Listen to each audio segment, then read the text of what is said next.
We ready? Oh, everybody's ready. Good morning. My name is Bob Gilligan. I'm the director of the Catholic Conference of Illinois, and thank you for being here. The Catholic Conference is the public policy arm of the 6 Catholic dioceses in the state of Illinois. We're here today because there are 2 abortion bills in the Illinois State House, right? There's 2 abortion bills in the Illinois State House, and there's 2 in the Senate that are dealing with abortion. We are here today to oppose those bills. You're going to hear about that more in a minute. So in the allotted time we have today, we'd like to try to stick to the issue as best we can. Let me introduce to you today some of the people who are here with me. We have the Bishop of Peoria, Bishop Daniel Jenke, the Bishop of Joliet, Bishop Daniel Conlon, the Bishop of Rockford, Bishop David Malloy, the Bishop of the Springfield Diocese here, Bishop Thomas John Paprocki, and last but not least is Bishop Braxton, who's with the Diocese of Belleville. You'll be hearing today from some of our speakers, Dr. Gillian Stallings. She's an obstetrician and gynecologist at OSF Healthcare in Peoria. She's concerned about how this legislation may impact her ability to practice medicine if conscience rights are taken with this legislation as it proposes to do so. Also with us today is Marybeth Miller. She is the A neonatal intensive care unit nurse at St. John's Hospital here in Springfield, and she's going to convey some of her experiences on what it's like to hold a newborn baby at 22, 23 weeks of age. And finally, we'll also be hearing from Joy Newberg. She's with the Catholic Charities of the Diocese of Joliet, and she's going to tell us something that we want to convey today. And that is that we're here to oppose these bills, but we're also here, and if anybody can hear our voice, that we're here to help those in need. If there are people alone and isolated, we stand here willing and wanting to help people bring children into the world and provide services in order for pregnant women to feel comfortable in bringing a child into the world. So now what I'd like to do is introduce to you Cardinal Blaise Cupich, who will speak for the province of Illinois, the chairman of the Catholic Conference of Illinois, and he's going to provide the position about these bills and why we have why our opposition. Cardinal Cupich. Thank you, Bob. Good morning to everyone. Last year, you may remember, I came here to ask our elected officials to strengthen laws regulating the sale and possession of firearms. During the past year, we have seen proof in one tragedy after another of the need for such laws and the consequences of prioritizing the unlimited right to own guns over the right to life of human beings. This morning, I come to question the unlimited right of one human being to end the life of another. The so-named Reproductive Health Care Act, Healthcare Act, embodied in House Bill 2495 and Senate Bill 1942, calls for a complete overhaul of the state's abortion laws, stripping the unborn child of any rights. This legislation states that, quote, a fertilized egg, embryo, or fetus does not have any rights under the laws of the state. Proponents of this legislation say it is necessary to safeguard access to abortion in the event Roe v. Wade is overturned. In fact, House Bill 40, signed by Governor Rauner in 2017, removed so-called trigger language in Illinois law that had provided for a return to the state's former policy of allowing abortions only to preserve the mother's life if Roe v. Wade were ever overturned. What then is the problem this legislation solves? Further, the legislation removes the right of healthcare workers to refuse to participate in a procedure that violates their right of conscience. Does the state of Illinois really want to become a place where people are forced to do things in their workplace that are against their most deeply held beliefs? Another bill before our legislators removes the parental notification law for minors seeking abortion. The current parental notification requirement can be waived if a court finds a minor sufficiently mature and well enough informed to decide to have an abortion. In fact, this override has been granted in hundreds of cases. Again, we have a solution in search of a problem. Let's not speculate about things that might not or are unlikely to occur. Let's look at the very real consequences of this legislation. The University of Iowa keeps a registry of the tiniest babies who survive premature birth, born of pregnancies that ended, in many cases, earlier than the abortions this law allows. Medical science and their parents' hopes kept them alive. Their survival is celebrated. How are these little ones different from the unborn without rights this legislation describes? This is a fundamental question that should be well considered before such important legislation is voted on. Who lives? Who dies? Who decides? The state and its leaders have not only a responsibility, but also a vested interest in defending the sacredness and value of every human life. Wherever we turn today, we encounter mounting efforts to treat the lives of men, women, and children as mere means to a larger and allegedly more important goal.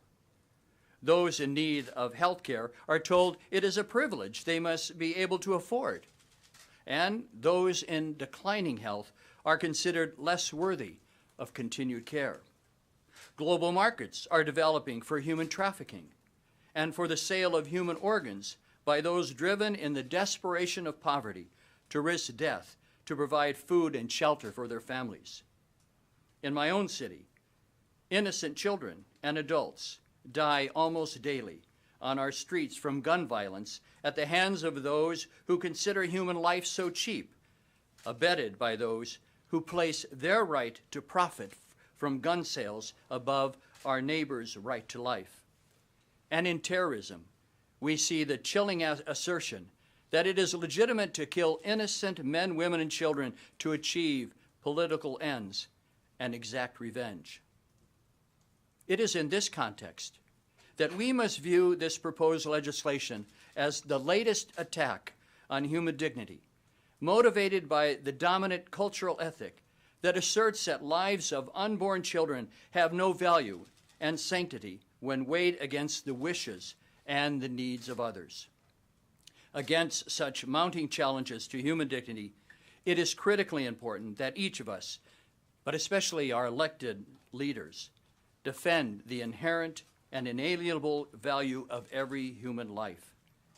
I call on our legislators to reject these harmful bills. Now, I want to invite the representatives of Illinois Catholic hospitals and healthcare and Catholic charities to voice their concerns about this legislation. We'll first hear from Dr. Gillian Stallings from OSF Healthcare.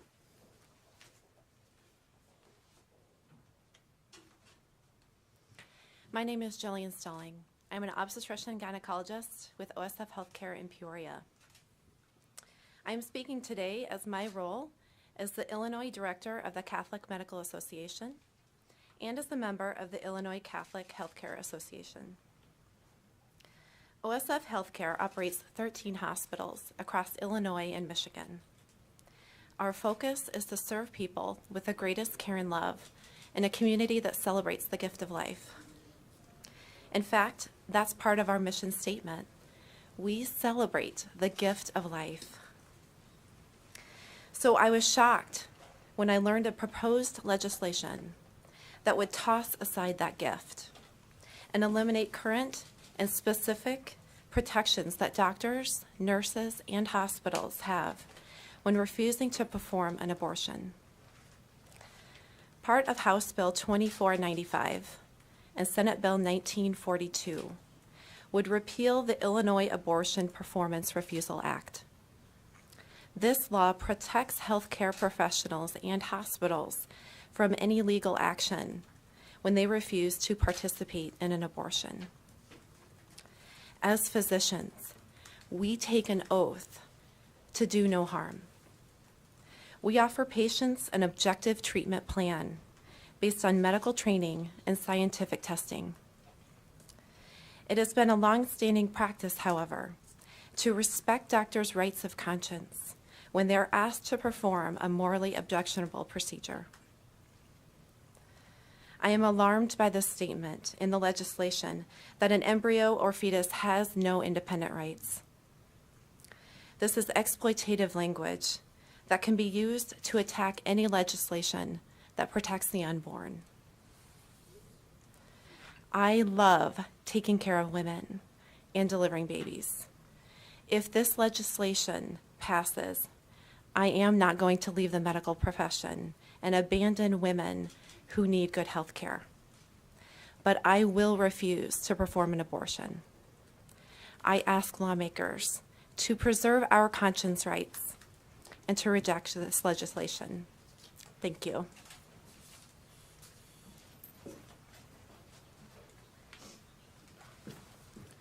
And now I'd like to introduce to you Marybeth Miller. She is of the Neonatal Intensive Care Unit here at St. John's Hospital in Springfield. Marybeth? Good morning. Like you said, my name is Marybeth Miller. I'm a nurse manager at St. John's Hospital here in Springfield, Illinois. My entire nursing career has been devoted to the care of infants in the Neonatal Intensive Care Unit. I'm speaking today as a representative of Catholic healthcare across the state. St. John's is part of the Hospital Sisters Health System, which operates 15 hospitals across Wisconsin and Illinois. I've always chosen to work in Catholic healthcare because of its mission-driven purpose to serve everyone and anyone in need. My job is a vocation and a calling. As a critical care nurse in the neonatal realm, I've always been drawn to embryology, which studies the growth and development of embryos. During my time as 30 years in the NICU, I have watched as advancements in medicine and technology have dramatically increased the survival of prematurely born infants. When I first started my career in 1984, the chances of survival of a baby born at 28 weeks gestation was about 50%. Today, that 50-50 chance extends to babies delivered at only 23 weeks gestation. At St. John's NICU, 98% of our infants survive to leave the hospital. In fact, the youngest baby born in our hospital, who survived and went home with her mom and dad, was delivered at just 22 weeks and 6 days gestation. She is now 5 years old and started kindergarten last fall with the rest of her age group. I am stunned at how the proposal legislation goes further than Supreme Court ruling in Roe v. Wade when it flatly states that an embryo or a fetus has no independent rights. The infants that I get to care for every day are tiny human beings. They look at you, they grimace, cry, or pull back their heels to react to pain. They comfort with a gentle touch or cradling, and they hear and recognize their mom's voices. They have their own unique temperament and personality from the very beginning. I urge lawmakers to reject House Bill 2495 and Senate Bill 1942. Thank you.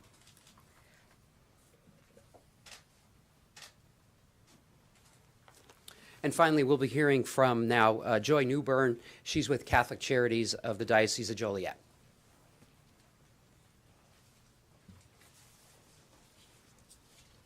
Thank you and good morning. My name is Joy Newbern, and I work as an outreach support specialist for the Catholic Charities of the Diocese of Joliet. I'm here today as a representative of Catholic Charities throughout Illinois. Joliet Diocese spans more than 4,200 square feet from the northeast side of DuPage, Will, Kendall, Grundy, Kankakee, Iroquois, and Ford. It includes urban areas such as Naperville to the north and rural villages such as Hopkins Park to the south. Our mission is simple. We are here when life gets tough and when you have to make difficult decisions and difficult choices like an unexpected pregnancy. If we can't help you, we know who can.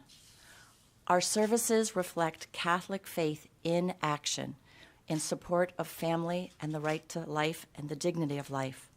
We connect unexpected mothers with prenatal and postpartum education and support, and we provide diapers, baby clothes, and parenting classes. As the child grows, they enroll in our daycare and our Head Start programs. When they enter grades K through 12, we host an annual back-to-school fair that provides medical, dental, vision checkups, as well as haircuts, book bags, school supplies, and clothes. I get to see new beginnings every day. We recently had a family come to our shelter, Hope House, in Villa Park. The family came with the mom, the dad, and 3 children, mom expecting. When their baby boy was born in November, the entire family stayed beyond the normal 60 days. Mom and dad are now fully employed and have just entered our rapid rehousing program. We will pay for their first 2 months' rent in full and then 2 partial payments thereafter. Catholic Charities stands firm and ready to help those families in need. Please let us help you. Thank you. Thank you. We'll take any questions if there are any. The Reproductive Health Act in both versions, the House and the Senate, are seemingly stuck in committee. In the House, it's in the subcommittee, and the chairwoman has said that she wants to leave it there all session. It may come back next session. And in the Senate, it hasn't been assigned to a substantive committee. Is this press conference sort of preparing for next session, or are you expecting for it to move? Well, the bill's still alive, technically. In the Senate, it's, you're right, assigned to a committee, but it's sitting in the executive committee, I think, in the Senate. And the House bills are in a subcommittee, but they're still alive, and they could be called at any point in time. So we're here to just express our opposition to, we hope that they stay where they are. I'm from Peoria, so my question is for Bishop Daniel Janke. Bishop Janke, do you believe that you have been transparent when it comes to alleged priest sex abuse within the Peoria Diocese? Yeah. We're going to try to stick to the issue at hand. Bishop Janke, as you can see, is a little hard to at the mic, so we're going to try to stick to this particular question. So if we could take anything else. Well, based on that same note, what standing does the Catholic Church have to lecture about this after what happened to all those kids? And you know, we trusted the Catholic Church with our kids, and look what happened. Well, those are all very important questions that all of us can address to you individually, given our own circumstances. But this issue, no matter who speaks for it, is so compelling that it needs to be heard, and the focus needs to stay on this today. Those other questions and others that you may have about other topics are important, and they surely should be responded to in their own venue. But here we're here to talk about these 2 bills and the compelling nature of speaking against them in order to make sure that everyone in the state knows what's at stake. Are you thinking about specifically these 2 bills, or are you speaking to maybe get rid of abortion in Illinois? We are here to speak about these 2 bills in particular. Our position, of course, with regard to abortion is very clear to everyone, but this is a new development. These are radical departures from the status quo, and we feel compelled to speak about them today. I heard about a 22-week gestation, and I'm wondering if, and I don't know, the typical abortion, wouldn't those be confined to much closer to conception as opposed to a 2nd or 3rd trimester? Talking about the majority of them? Yes, there's no doubt about it that most abortions occur during the early parts of pregnancy. But from the statistics that I've seen, I think there's 1.3% of abortions are what they consider late-term abortions, 3rd trimester. And I think that's what Marybeth's point was, that 1.3% is not maybe a very high number. But if you do the math, 1.3% of the 37,000 abortions in Illinois, that's a lot of people. If you look at nationally, 1.3% of the million abortions that are going in Illinois, that's 15,000, 17,000 late-term abortions. That's a lot. Our homicide number is like 17,000 in the country, so that's a lot of late-term abortions. So the percentage might not be high, but if you do the math, that's a lot of lives that are being lost. Well, they can't all be, oh, this is an inconvenience and I'm going to do this at that late of the game, or, oh, I've changed my mind. It seems like some of them ought to be you know, the life and health of the child or something along that line, or an ectopic pregnancy. I mean, it seems like it's a lot more complicated than just, well, it's this way and we can't do it. It seems like it's a lot more nuanced than maybe we look at it at a glance. But the problem, though, is this bill in particular does not even take into consideration the value of the human life, and with regard to a late-term abortion or even partial birth, the child has no rights by this bill, even for the advocacy of another doctor to be in the room, which is part of the status quo. So we saw this in other pieces of legislation in other states, where when a child in fact is born during an abortion, those rights are compromised by a bill that says up front that they have no rights. Cardinal, since you are speaking about it, since you spoke for Bishop Janke, then what is the Catholic Church doing to prevent these things from continuing to happen within the Catholic Church when it comes to pre-sex abuse? Yes, again, we will be happy to discuss that issue and any other issue we may have, but we want to put the focus on these two bills today. The sponsors of these bills would argue that they're making reproductive health a fundamental right for women, because right now it's legal for them to do so. They're making it a choice. They're not mandating that women get an abortion, but they're making it a right for women to have the option. Obviously, you have a moral and ethical and religious objection to it. Is it right, though, for you as a man of religion and a religious institution to, I don't know, maybe advocate to place restrictions on something that's legal? Well, first of all, I think people of all faiths and none are against any change in the status quo. This is a radical departure from what we have. This is not about the issue of a right to an abortion, although we would question that, but it is about vacating any rights or dignity that go beyond for an unborn child that in fact were not decided by Roe versus Wade. And so this is a radical departure. This is coming at it from a different direction. We got to go. We have another meeting at 11 o'clock. So thank you, everybody, for coming. Thank you. Thank you.